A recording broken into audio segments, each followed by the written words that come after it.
Okay, thank you, Shingo. I'm happy that my teacher, Professor G. Hargopal sir has agreed to speak as a speaker in valedictory session.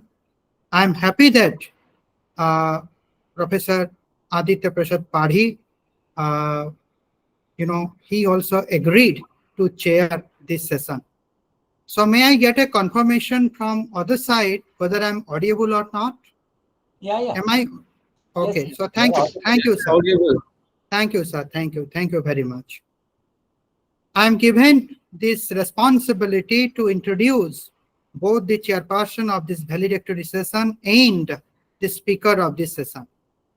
Professor Aditya Prasad Padhi. He is the first HOD of PG Department of Political Science and Public Administration of Sambalpur University. And the interesting aspect is that he is the youngest HOD of our department at the age of 37. And he is the long-term HOD of Sambalpur University. He was the former Vice Chancellor of Berhampur University.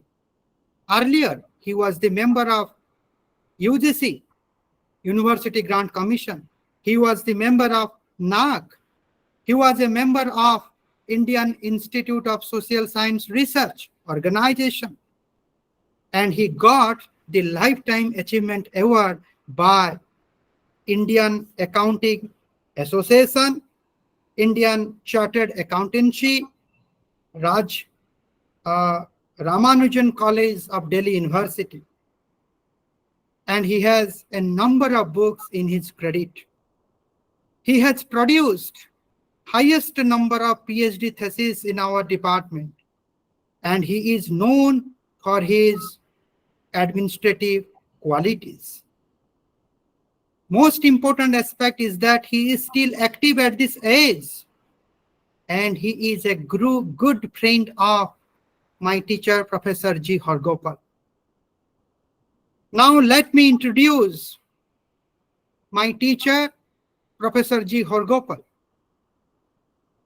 As a student of Hyderabad University, I did my MA and MPhil there. He taught me the philosophical foundation of human right. And currently, Professor Hargopal is the visiting professor in Bangalore. He teaches in National Law School of India University. He teaches master program in public policy there. Earlier in Hyderabad University, he has set the Center for Human Rights in Hyderabad University. He was the editor of Indian Journal of Human Rights. He was the visiting professor to Delhi University, to Indian Institute of Advanced Studies, Simla, to Northeastern Hill University, to Uppsala University, Sweden. He was the UGC National Lecturer during 1989 to 91. He had earlier lectured at Oxford University, lectured in London University, and he has lectured in Cornell University in USA. He was a delegate of National Right Program at Montreal, Canada. He was an ICSSR National Fellow at TIS, Tata Institute of Social Science, Hyderabad. He has published more than 4 books, and he has research publication. He has 60 research papers, and he is associated, or he has been associated with civil rights movement in last 4 decades, near about 40 years. He is a man who is connected with human rights.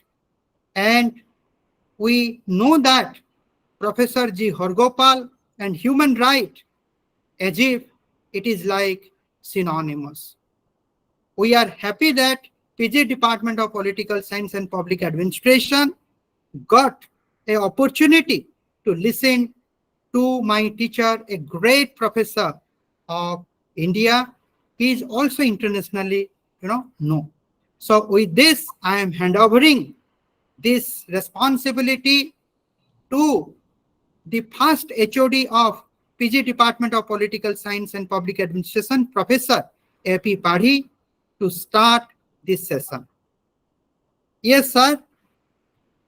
Padhi, sir, you may start right now, but you have to unmute yourself.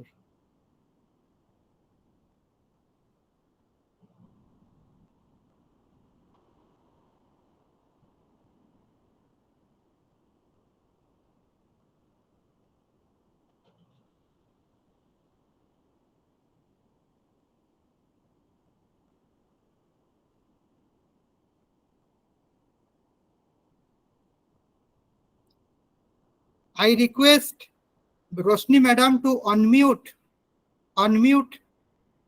in your laptop. Actually, please unmute yourself.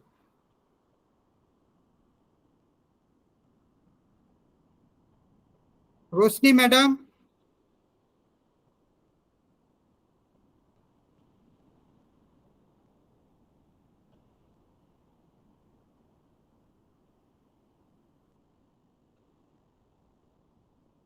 No, they have not unmuted. No?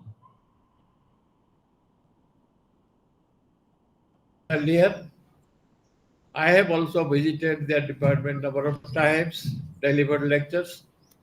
It is very kind of him. Some disturbance. To have agreed.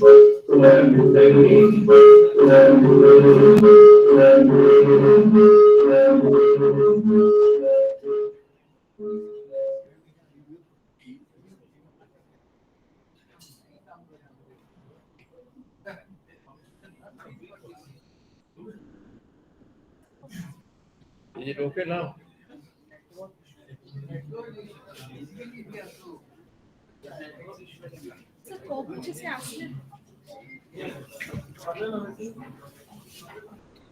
Padhi, sir, I can Sir, hear you. Hargopal, is it okay now?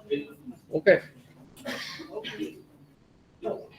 Professor Hargopal is a versatile genius, and he is globally known for his contributions to the promotion of human rights.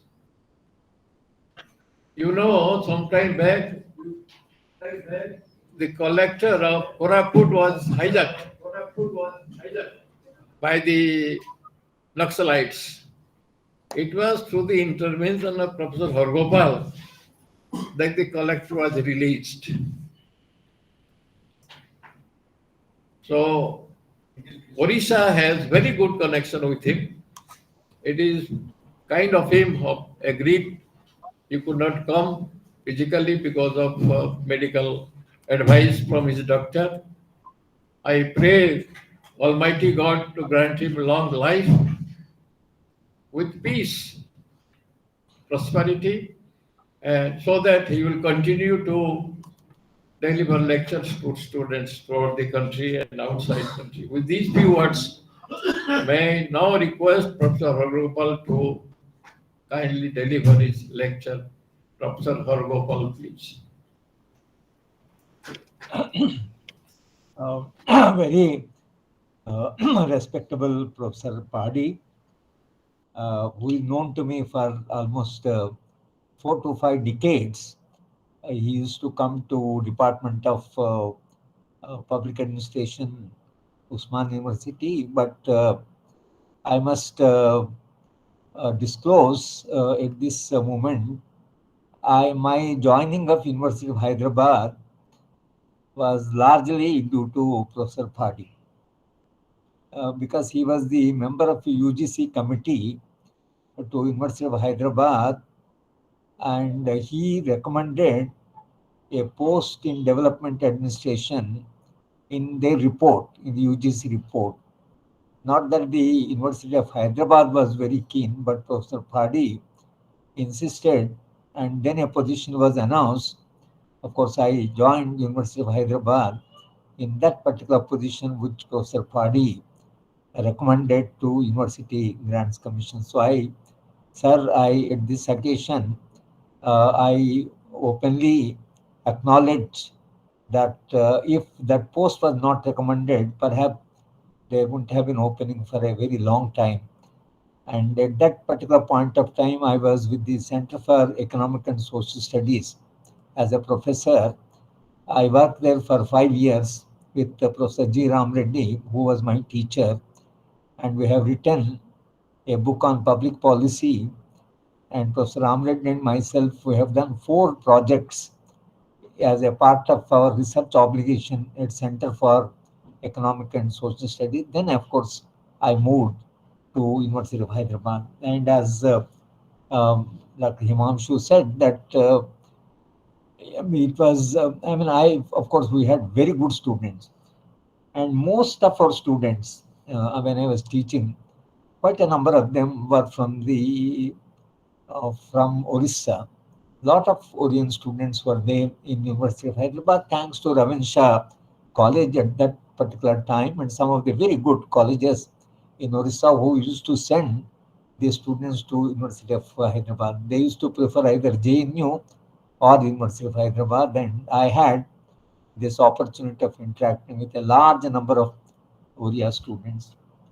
And I also, of course, have been a good friend of Professor Manoranjan Mohanty. They are family friends. And Manoranjan started the Orissa study group. I attended a couple of times that gathering where Oriya scholars, meet and discuss the politics of Orissa. And I don't know whether there is any other state where the scholars have an association, faculty, teachers have an association where they annually meet, discuss the problems of Orissa. Uh, and of course, thank you for your introduction and very friendly, very generous, word that you said about me. Now, coming to this seminar, I wish I was physically there because this is something that interests me, the culture of politics or politics of culture or rethinking on culture of politics. Whether we can call it as culture of politics or politics of culture, but now they are almost mixed up. Culture was always considered a bit autonomous, and the political culture was different from the culture which is religious or which is civil societal belief systems and all that. Now, what has happened during the last 75 years of Indian politics, if one goes back from 1947 to 67, I would call that 2 decades as a decade of aspirations. And it was a Nehruvian era, and there was some sort of mixed economy, some sort of element of socialism, a socialist thought, a positive role for the state in production, in regulating the market, and in changing the society. I think Indian constitution perhaps is the only constitution in the world which not only is a legal document, but it's a philosophical document. I would call it philosophical because if you see part 4 of the constitution, no constitution, mandates, or no constitution gives a direction to a political system as to in what direction the nation should be built or in what direction socio-economic system should be developed.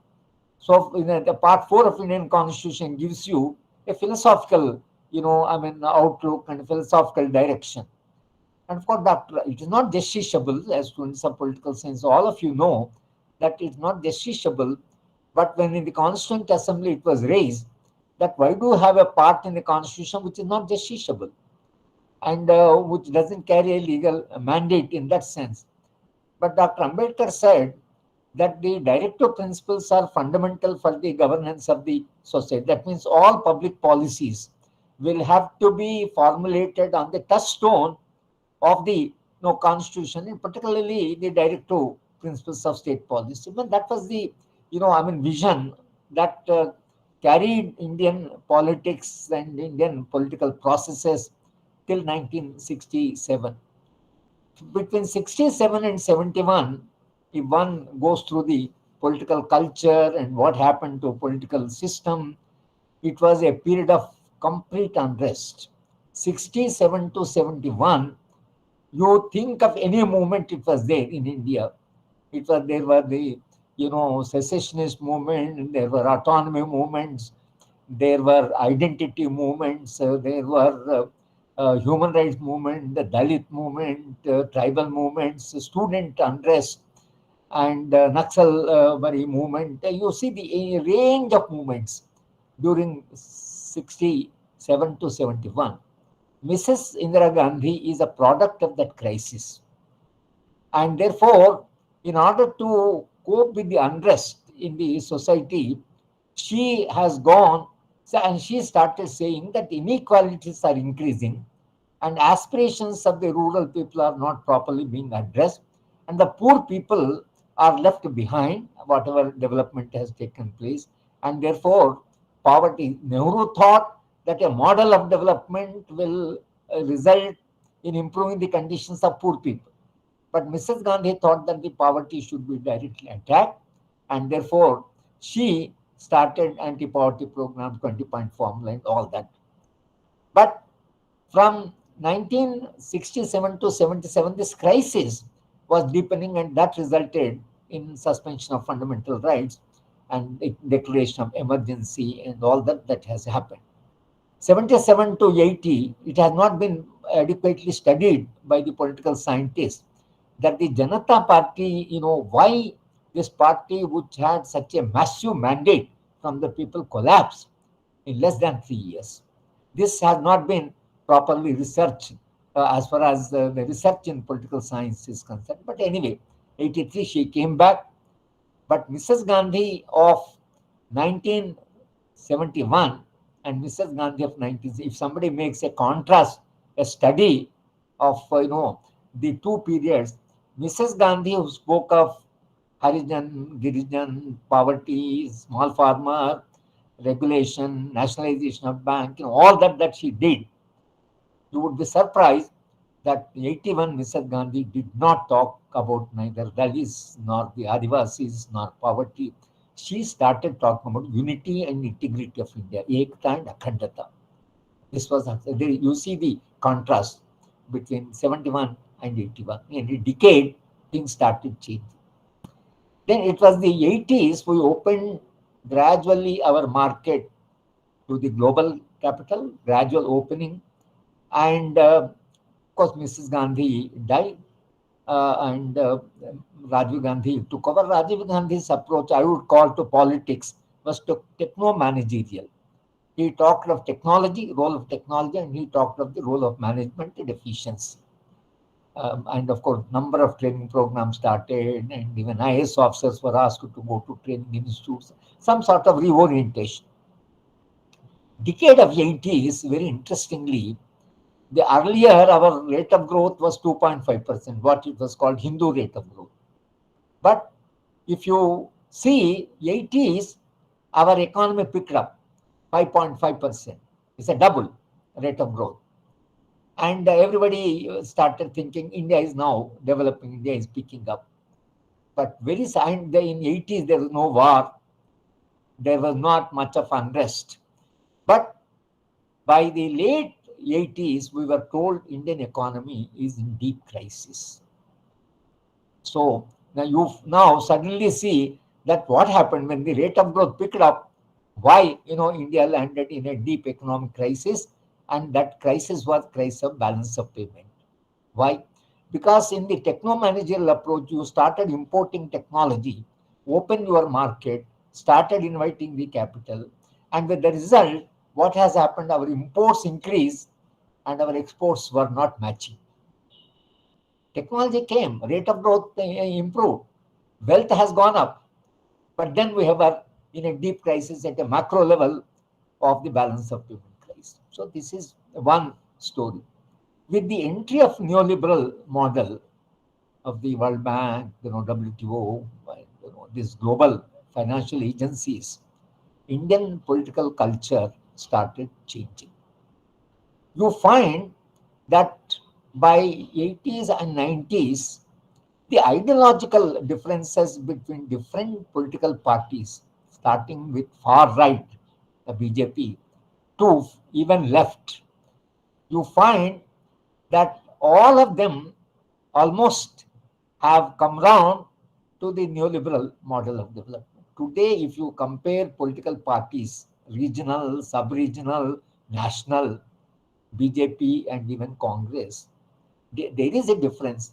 But the difference is not, qualitative in the sense of, for example, in 1950s, if Nehru had a model of development, Rajgopalachari thought that we should go for capitalist path of development, and then there was a Lohia talking of socialism. There was a strong communist party in the Indian parliament. It was a major opposition party in the first parliament of India. So these ideological differences were there. Today, if you look at the parliament and political parties, as a student of political science, I do not find any serious, distinct ideological difference from one party to the other. The struggle is for power, not for economic development. You see, there are certain, the problems. Why you have different political parties? Why there is a multi-party system? Theoretically speaking, multi-party system means there are certain problems in the society of unemployment, poverty, inequalities, so whatever. If these are the problems, then each political party has a solution. It goes to the people saying that this is our approach to development. These are the solutions we offer. If you think these are the right solution, vote for us. But now, if the political parties are going to the electorate, they are not offering any different solution. Solution is the same neoliberal model. This decline in ideology, this disappearance of ideological differences. Today, now you have to now say why do we have a multi-party system? The multi-party system now finally is fighting for power. It's a share in the power, struggle for power of different groups, but not struggle for solving the problems of the people. If Imam recalls that I always defined politics. Politics is a science of analyzing the problems of the society and art of solving the problems of society. Politics is one of the greatest inventions of the human being. It's a collective power of the people. It's a collective struggle of people to solve the problem where individual can't solve his problems. If there are problems which individual can't solve, if they go beyond, it's the collective. It's the politics. But today, politics which are supposed to be having solutions to our problems have become problematic. Politics itself have become problematic. That is almost a deep crisis. Almost it's a civilizational crisis. That where is the nation going? All of them want the nation in go. But today, even abolishing planning commission, we do not have. I myself do not know. If somebody asks me, sir, in what direction India is going, maybe in 1960s, 70s, 80s, when I was teaching in university, maybe still we had some sort of, explanation. But today, decline in ideological politics is one of the important markers of change in Indian politics. This, I think, is very important for us. Now, second thing that has happened is when the neoliberalism entered, neoliberalism is a capitalist path of development, and largely Indian political parties agree to that model of development. And capitalist path of development is not even a capitalist path of development, but it's a neoliberal model of development. The difference between capitalism and neoliberalism is capitalism, going to the Adam Smith, capitalism presupposes that human beings have a self-interest. They are driven by self-interest, right? But at the same time, Adam Smith has talked about moral sentiments. Capitalism is certain ethical content, a certain moral sensibility, right? That is the difference. Now, if you look at the neoliberalism postulates that human beings are selfish and selfishness is a virtue, and production will go up only when human beings become fully selfish. If you look at the literature that's coming in defense of selfishness, you are surprised that the way they praise selfishness, they say that those human beings who are not selfish are not living a full life. Concern for the poor, concern for other human beings, concern for marginalized, this disappeared. Now, this disappeared, and it is the selfishness, self-interest not self-interest. Selfishness and self-interest are different. So today, politics are governed by neoliberalism, which postulates that human beings have to be selfish. And if you can't now blame the politician, because if they are power hungry, I mean, of course, neoliberalism says yes. If you are not power hungry, you are not a politician at all. If I say I'm a politician with integrity, honesty, I want to solve the problem of people, I want a better society, I want to change the society. Neoliberalism says this politics are no longer relevant. It's not that. No, see, you be a, I mean, acquire power and exercise power.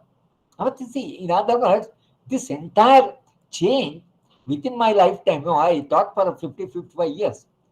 But the classes I used to teach in University of Hyderabad and classes I was teaching in, Bangalore National Law School. I mean, Bangalore National Law School, of course, is also a sort of neoliberal institution because it's the best institution of the law institution of the country. It's the top. Last, 30, 20 years, it is the top institution. All students come. When I was teaching law students, that, see, there should be a common school so that all children, rich, poor, can go to a common school, which we have done. Till 1980s, 85, I do not know, youngsters in the hall may not believe that all of us went to a common school. In my village, there was only one school. There was no private school. There was no private university. There was no private institution. All institutions were public, right? And we studied in a common school. But that entire common school culture has changed. Now, of course, the institutions, charging money and, they have to pay for their own education and all that. Neoliberalism brought this type of thing. Now, of course, in economic times and economists, if you read, now they are arguing that students, when they are studying, let them pay for their education. Because when they get employed, they earn that money. And since they are studying to earn their own livelihood and earn their own, money, why should society pay for it? Can you imagine? Can you imagine a political culture or political approach that pay for your education? And since the inequalities are growing, perhaps never in the history of India, inequalities were as high as they are today. I mean, they are 250 times, 400, 300, one really doesn't know. And say lakhs of rupees. During Corona, people were suffering for the basic health problem, and some of the corporate houses made lakhs of crores of profit. I can't imagine when people were passing through a major crisis in their personal life and in the social life, the corporate houses made. Now it has become a corporate model of development. Now with this corporate model of development, how do you go to the poor people for elections? See, this is the problem of the politics. The problem of politics is how do you go to the people? This was exactly the time, 1990s, when our Indian politics, Indian economy was open completely to the global capital. Rath Yatra has taken place. 1991, and you see Rath Yatra. That means politics of India started shifting from economics, as far as the power, from economic to culture. So people have culture, I have a religion, I have a faith in the God. So I go to temple, people go. People have, and as long as the puzzle of life is not resolved as to why human beings born, why they die, as long as this puzzle is there, there will be God, there will be faith. And particularly in a poverty-ridden society, religion plays a very important role, because if somebody's daughter is sick and dying, and she doesn't have any money to take her to a hospital, the only hope left for her is the God. If she doesn't have a God, her suffering will be far higher. So she promises God, and she promises a goddess. And say that cultural layers in Indian society, there are multiple cultural layers. One of my students, a Oriya student who did on health in Orissa, he was telling that even today in large number of villages, people go to, some sort of local quacks and, local people, because, even now they have only that, and somebody comes and performs a mantra and, all this is the 21st century. Now, therefore, belief systems in religion, in God, becomes stronger and deeper as the poverty, increases, or poverty struck faith in the God. As Marx himself said that, religion is a sigh of relief, is heart of heartless, hope of the hopeless. So religion, it becomes an important thing. But then when the people started, more and more depending on their beliefs and on their own faith, politics started tapping, instead of their aspirations, instead of their problems, they started tapping culture. And you find shift from the politics of economics or politics of solutions, politics of development, right? That politics of development have shifted to politics of culture. And today, culture becomes so important. Culture, all political parties, irrespective of all of them, going to, temples, and they are going to visiting temples, and Ram Janmabhoomi became very important. It became a political issue. It's a cultural issue. It's left to the civil society. It's for the people to construct temples. All temples were constructed. You see, even if they were constructed by state, promotion, number of temples were constructed by people themselves. In my village, 3, 4, I don't think anybody, people, villagers themselves construct temples. And the Constitution of India clearly separates, religion from politics. That's how secularism entered. What is secularism? And the secularism, in my view, of course, religion, maintain equidistance with all religions. But I would go a little beyond that. Secularism to me is relationships between human beings, no meta category to rupture my relation. In other words, I see other human being as a human being. No other category. He is human, I am human. Caste, religion, other belief systems, identity, they are meta category. They are external to us. But they start rupturing our relations. They enter into our relations. Therefore, with the result, what happens? I see the other human being not as a human being. I see him as a Muslim. I see him as a Dalit. I see him as a, I'm an outsider. I see him as North Indian. He's a South Indian. See, in other words, the meta categories, when they enter into our relationships, politics move from the, from secularism, what, Ajay called his book, sectarian secularism. That means your attitude to other caste, your attitude towards other human, your attitude towards woman. It's a basically, I would believe that secularism is nothing mediating except humanness mediating relationship. If this is the base of politics, then the politics of the country would be different. They would be more secular, they would be more democratic, they would be more concerned, they would be problem solving, they will believe in egalitarianism. That's how participate to democracy. But then when politics is shifted to cultural domain, then see the power, nature of power changes. Because as in other words, I always amused to look at the present contemporary politics with the Ram Janmabhoomi and Ram temple, right? My own family god is a Ram. That's a different thing.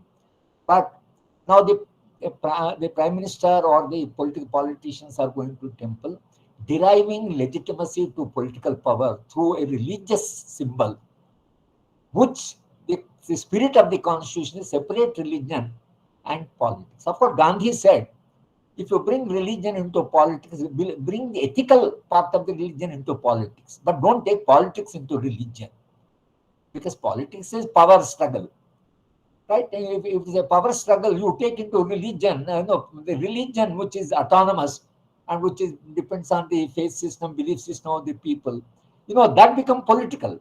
Instead of religion making politics ethical, politics make religion unethical.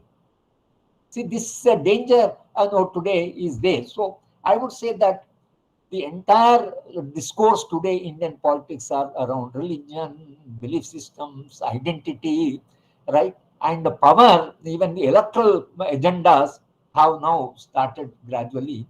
And even, see, I had 3, 4 meetings with Rahul Gandhi when he was having Padayatra. He also says that, okay, soft Hinduism. He talks also of the soft neoliberalism. When I told him that you lost election because of neoliberalism, then he said that our neoliberalism is very soft But the present regime's neoliberalism is very harsh, and why people are choosing harsh neoliberalism and not soft neoliberalism. But I said neoliberalism itself is a problem because it does not believe in equality, it does not believe in distributional justice, it does not believe in some of these things. Yes, it believes in the acquisition of wealth, accumulation of wealth. Then he said, but what are the alternatives? See, he's a young politician, and maybe he will be in the politics for a long time. But Congress party, at least I said, you go back to Nehruvian vision. Go back to Nehruvian vision, that positive role of the state, and state, coming to the support of the marginalized poor people. You have all welfare program. But I have been arguing with the political system that, see, education, if you make it free, whether a millionaire child or a poor child, give quality education for all children. Society will start changing. Education is a change agent. Welfare program maintain your life. It makes you to carry on your everyday life. But education transforms the society. Now they are not investing in education. I mean, University Grants Commission budget. Professor Padhi would know his days, how UGC was working, how UGC was funding, how it was sending teams, and where Professor Padhi used to participate and all that. Today, the budget of University Grants Commission from 6,000 crores, it has been cut down to 2,000 crores, 61% reduction in the University Grants Commission budget. Why? Because they say people should pay for their education. How will the poor people pay? Where from? Then they say you take loans. You take loan, when you get the job, you pay the loan. Because see, you are going to benefit. Why should we educate? So in other words, these are the entire political strategy which the Constitution of India mandates to transform the society into an egalitarian society, Article 38, 39. I would think they are some of the most important articles. Article 38 says reduce inequalities, income, status, opportunities, and facilities. Right? All type of inequalities. And Article 39 says means of production should not be monopolized in the few hands. And wealth should not be detrimental to the common good. Wealth should subserve the common good. It should not be concentrated. This is what Constitution says. But what happened in the 75? Exactly the opposite. Today, 22 houses, or the 1% of people hold 70-75% of income, and the lowest strata of the society, they have to live in 20% or 15% of national, the GDP. So therefore, the politics today have entered into this question. Another factor which we have to factor into our analysis and understanding is the role of technology. Technology, artificial intelligence, all this is coming in. Tomorrow, artificial intelligence will guide you to whom to vote, whom not to vote. I don't know what it's going to do. People are terribly worried about, but it's galloping. And recently in Korea, see, a robo was working in a factory in the package, and when supervisor went, it picked up supervisor and put it on the conveyor belt, and he died. Because robot doesn't know the difference between a pocket, a pack, and a human being. This is another dimension that developing, and your generation, if young students are there, you are going to face new set of problems from technology. But politics are using technology so massively. Look at an English channel. Look at my Telugu channel. I don't know, Orissa channel, whether they are a little balanced, but I don't think given the larger culture, your channels would give you objective information, facts, and all that. Entire media is being completely tailored to the compulsions of politics. This has happened. It's a major change in Indian politics. Campaign, earlier poster, all that has gone. Now you look, switch on any TV channel, you see what's happening, advertisements and all that. Now, I would therefore say, and psephology, because it belongs to our discipline. Psephology has become like astrology. See, they are predicting. They are not carrying a scientific survey. If BJP says 400, all channels are saying it's roughly they will get 400. Going on telling 400. That is it. People, Now you have to say, make a survey, proper survey, and say that why, even if people want to vote 400, I mean, if BJP to get 400, why, people prefer BJP? They are not doing any analysis. So therefore, the entire, system of psephology and media. My last point is democracy as defined by constitution. Democracy as it is today defined by the political power system. I think there is a institutions have been weakened, and all institutions, including election commission. Right now, we are seeing what's happening election commission. So the our rating on democracy is slightly coming down. So I would urge the seminars should not only carry the debate, but we should also contribute to democratization of the society. We have to democratize the political culture in this country. We have to, at our own level, we have to play some role, because you can't, if you lose democracy, then you see you have to live in a very suffocating system, and that suffocation. Our chief minister, of course, says that our Telangana people will live, put up starvation, but they will not allow interference in their freedom. And he keeps on saying, but I don't think, I mean, he really means no, giving a lot of freedom to the people. But freedoms, constitution, democratic values, they are passing through a litmus test. And political science should grapple with all these problems and explain that why political culture in India changed from an European vision with a constitutional vision of egalitarianism. Today, a neoliberal model, wealth accumulation, using of the culture, using of why this happened. I think that's the question political science discipline is today confronting. And this seminar, I'm sure, has contributed in some form to understanding the culture and reflecting on culture of or political culture.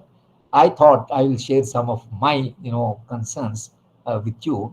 If I were to come there, I would have really loved to come. But suddenly my health developed a problem, and the travel was a little tedious. And therefore, I requested the organizers, please allow me to participate through Zoom. Thank you, Himanshu. Thank the Department of Political Science. Thank you, Padisa, for chairing this session. And I wish that all of you go back and become scholars of first rate and contribute to the understanding of society in a with much more clarity. Thank you very much. So thank you, sir. Now I request Professor Padi to give his concluding remark on this talk in this session. Yes, Padi sir. Roshni madam, please on.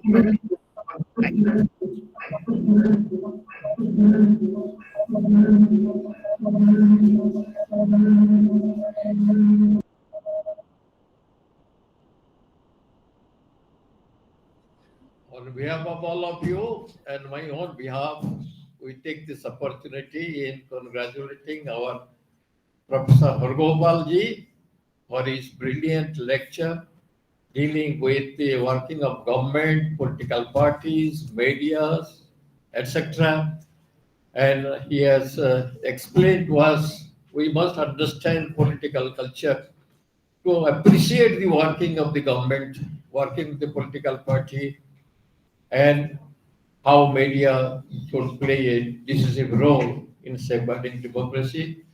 Thank you very much, Professor Hargopal. We again request Almighty God to give you early recovery and good life, good health, success and prosperity, so that you will continue to contribute to the growth of political science and public administration. We may not have met you personally here, but we have listened to your lecture. I hope in future the department will invite you sometime to listen to you in person. With these few words, I again thank you for your elucidating discourse. Thank you very much. I'll go there.